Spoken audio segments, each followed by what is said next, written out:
Today I wanted to talk about one of my favourite singer-songwriters, Jack White.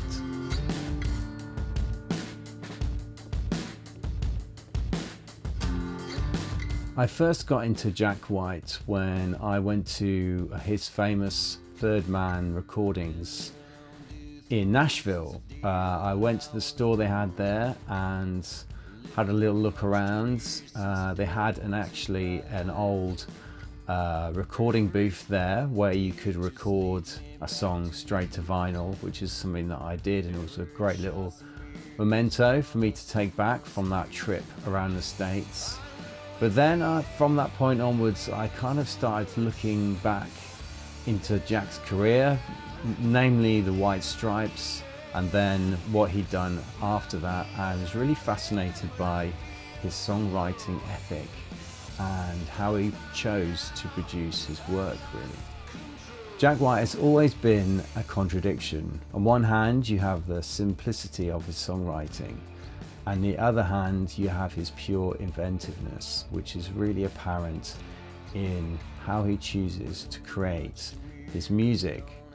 From the stripped-back chaos to the White Stripes to the cinematic blues of his solo work, Jack has always tied the line between creativity and simplicity, and his songwriting has also drawn upon sort of age-old retro recording techniques, and he sort of mingled those together really with his kind of avant-garde approach to songwriting and use of technology, using the old and the new in his work. That really does set him apart from a lot of other artists. He's kind of looking back and looking forward at the same time, which is something that's quite unique in today's musical landscape. It's his approach to structure, sound and storytelling that sets him apart from other artists, and also the uniqueness in the imperfections of his work, which I feel is embraced by his songwriting ethic. His philosophy in songwriting begins with limitation. He once said, "When you put a restriction on something, it gives you freedom." In the White Stripes, he limited himself to just guitar, drums and vocals. No bass, no thrills, just raw, unfiltered expression. This stripped down setup forced him to focus on what truly matters: the riff, the rhythm and the emotion. Listen to Seven Nation Army. It's built on one riff, not even played on a bass but detuned guitar, yet it's become one of the most iconic anthems in modern rock. That is the power of reduction. When every element counts, the songwriting becomes primeval. Jack is a bluesman at heart, but his songs are influenced by the ghosts of such artists as Son House and Robert Johnson, but it's in a 21st century lens that he puts across his art and craft.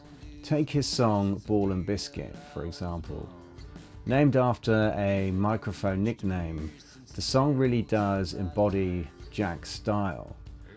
It's pure 12-bar blues, but he tears it apart to the point of distortion.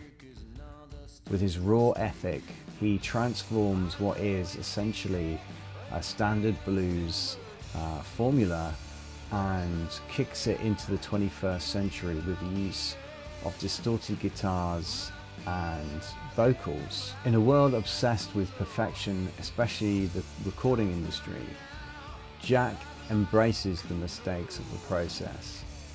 He records the tape, often leaving in mistakes and feedback, and it becomes part of his songwriting ethic and part of his songwriting message. It's the imperfections that make something beautiful, and embracing that, he puts across his unique style through his music. His songs feel alive, unpredictable and human, but that's the point.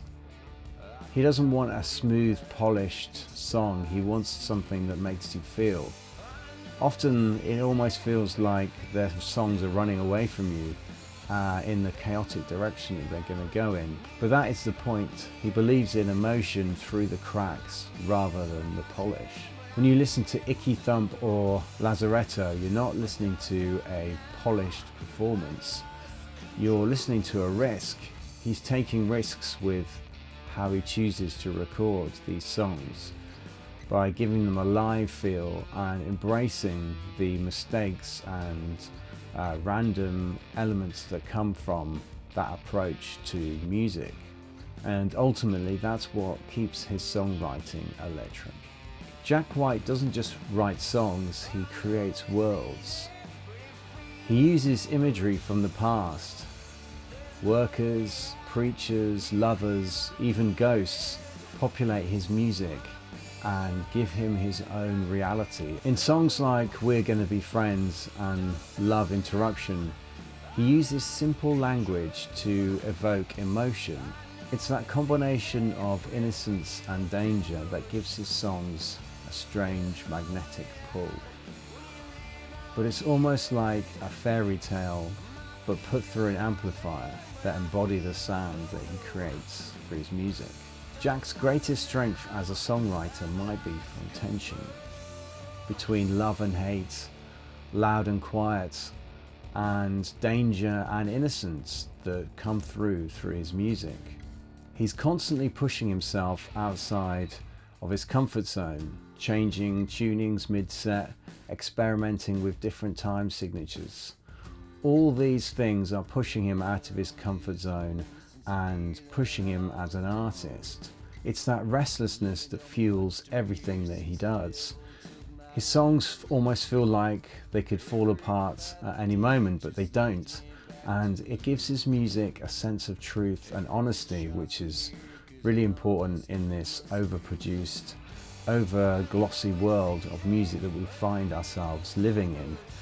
As an artist myself, I can really appreciate what he does with his music, and it's been a constant inspiration for me. When I think back to the first time I played that scratchy recording that I recorded at Third Man Records' recording booth straight to vinyl, it really was an inspirational moment for me, and it helped me get back to the roots of recording and inspired me to record my first solo album, which I did totally at home using the materials that I had to hand, the microphones, the simple vintage recording equipment that was available to me at the time.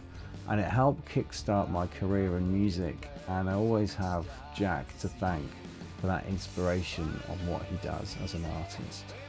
If you enjoyed this video, do hit subscribe and like, and maybe in the comments let me know what songwriter you want me to look into next.